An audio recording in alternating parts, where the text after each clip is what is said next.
کریں گے سیالکوٹ کی، جہاں پر سمڑیال کے علاقے میں خانہ بدوشوں کی 14 سالہ بیٹی کو مبینہ درندگی کا شکار بنانے کی کوشش کی گئی۔ نامعلوم افراد کی مبینہ زیادتی کی ناکام کوشش مبینہ طور پر خانہ بدوش 30 سالہ اشرف بی بی کی زبان کاٹ ڈالی۔ ملزمان متاثرہ لڑکی سے نقدی اور زیورات چھین کر فرار ہو گئے۔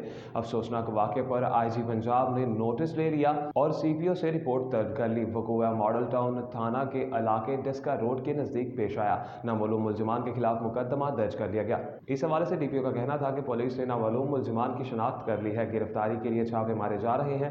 واقعے کے تمام پہلوؤں سے تفتیش کی جا رہی ہے۔ ساری کوئی مدد نہیں کر رہا، سانو کسے لون بھی نہیں دیتا، ساری کوئی مدد نہیں کر رہا، ساری کوئی نہیں ہیلپ کر رہا، سارے اگے پیچھے کوئی نہیں ہو رہا۔